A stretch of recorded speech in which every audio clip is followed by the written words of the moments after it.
Dua gugatan class action saat ini ditunjukkan kepada Pemprov DKI Jakarta pasca banjir yang terjadi pada awal 2020.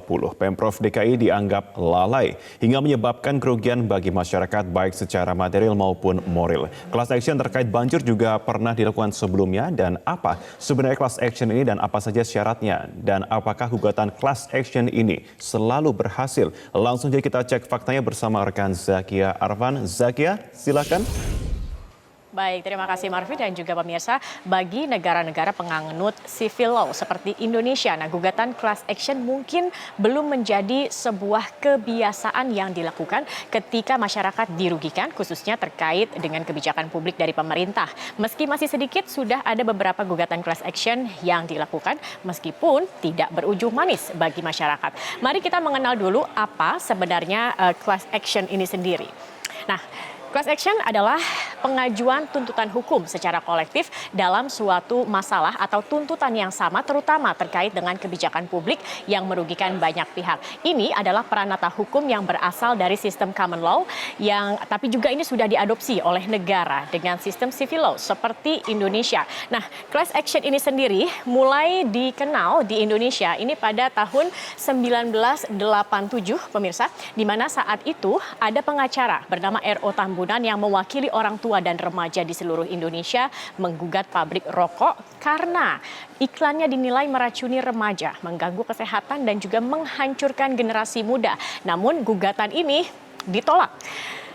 Karena class action saat itu bertentangan dengan adagium hukum yang berlaku. Nah, baru pada awal tahun 2000-an begitu, class action ini sendiri pada awal tahun 2000-an, class action ini sendiri diakui keberadaannya meskipun ada beberapa peraturan yang sebelumnya sudah ada. Nah, berikut adalah landasan hukum dari class action ini sendiri.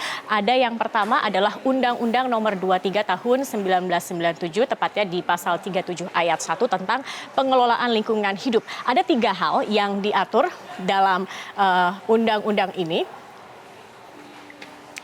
Yang pertama adalah hak mengajukan gugatan secara perwakilan, hak masyarakat mengajukan laporan mengenai permasalahan lingkungan hidup yang merugikan mereka, dan juga representative standing bagi instansi pemerintah yang bertanggung jawab di bidang lingkungan hidup untuk bertindak mengatasnamakan masyarakat. Yang kedua adalah Undang-Undang Nomor 8 Tahun 1999 tentang perlindungan konsumen, di mana ada aturan turunannya, yakni pada Peraturan Mahkamah Agung atau Perma Nomor 1 Tahun 2002 tentang gugatan perwakilan kelompok. Nah, dalam Perma ini sendiri, ini mengganti istilah class action menjadi gugatan perwakilan kelompok dan juga mengatur tata cara pengajuan gugatan. Kemudian pertanyaan selanjutnya adalah mengapa memerlukan atau perlu adanya class action ini sendiri.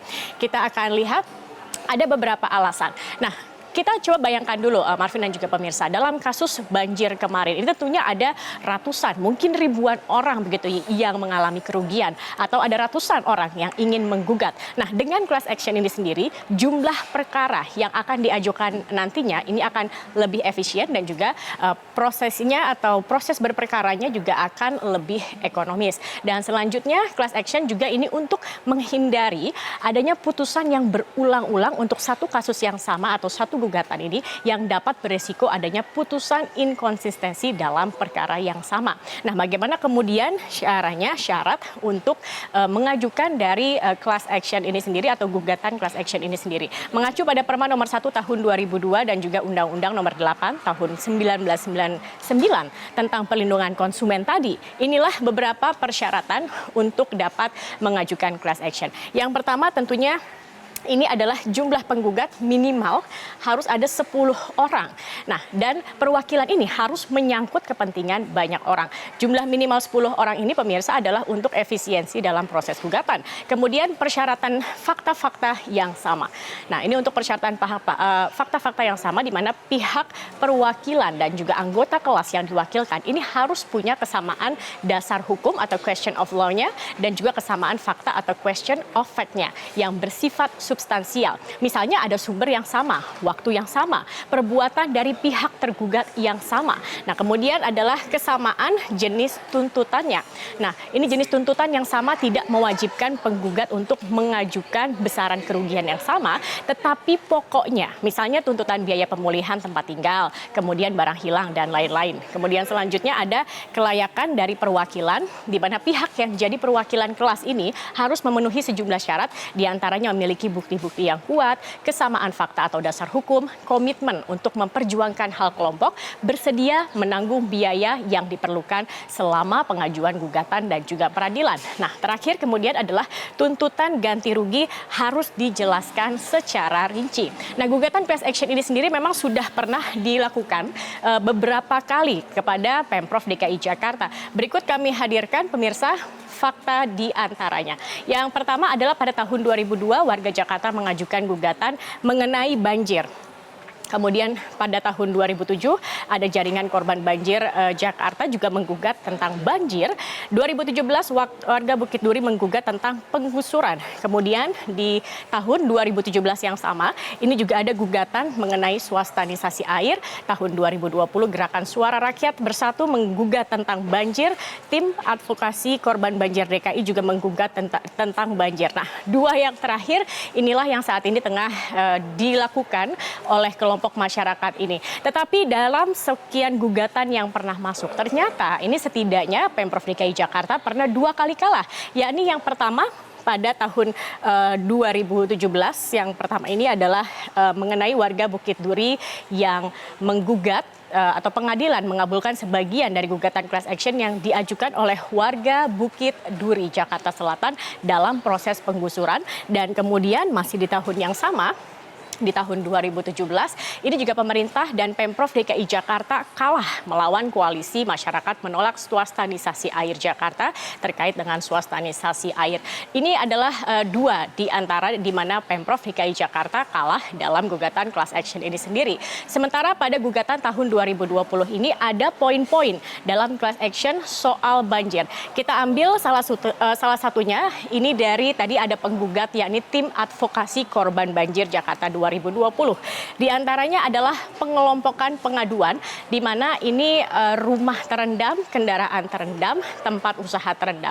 Jadi ada sekitar 700 warga yang melapor dan laporannya yang lengkap dan sudah terverifikasi serta diinput adalah hanya 270 pelapor. Tapi dari 270 pelapor ini 186 pelapor sudah menyampaikan nilai kerugiannya. Yang terkecil kerugiannya adalah Rp890.000. Ini yang terkecil. Tetapi yang terbesar adalah Rp8,7 miliar. Jadi totalnya dari keseluruhan pelapor yang sudah mengajukan berapa kerugian mereka, ini totalnya ada Rp43,32 miliar. Nah, poin selanjutnya adalah ganti rugi dari Pemprov DKI Jakarta karena dinilai lalai. Namun pemirsa, sayangnya gugatan class action ini sendiri tidak selalu berujung manis. Tidak sedikit gugatan class action ini sendiri ditolak atau dimenangkan oleh tergugat. Nah, agar berjalan efektif, penggugat harus memenuhi sejumlah syarat agar atau pertimbangan yang terkadang ini kerap terlupakan begitu. Nah, di antaranya kita akan lihat yang pertama adalah analisis kasusnya.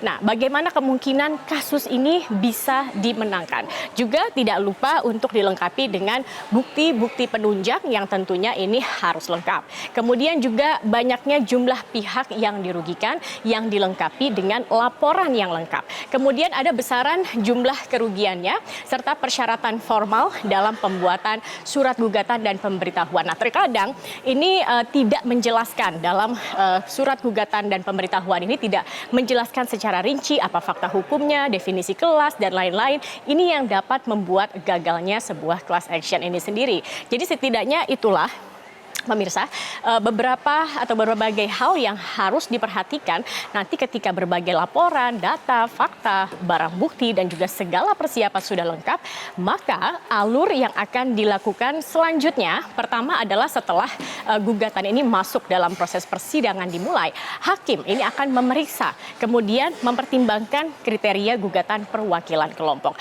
Kemudian hakim dapat memberikan nasihat kepada para pihak tentang mengenai persyaratan permohonan gugatannya. Kemudian juga sah atau tidaknya gugatan ditetapkan dalam penetapan. Kita lihat kemudian alur selanjutnya setelah tadi sudah dikatakan di sini setelah sah atau tidaknya ditetapkan.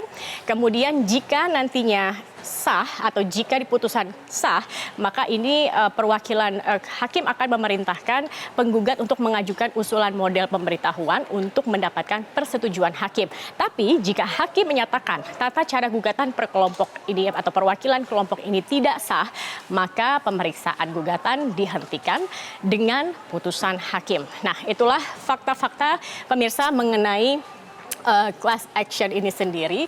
Kita akan lihat nanti apakah gugatan pada banjir 2020 ini akan dimenangkan oleh masyarakat atau tidak. Karena kalau kita melihat dari catatannya, class action terkait banjir di DKI Jakarta ini belum pernah dimenangkan oleh pihak penggugat.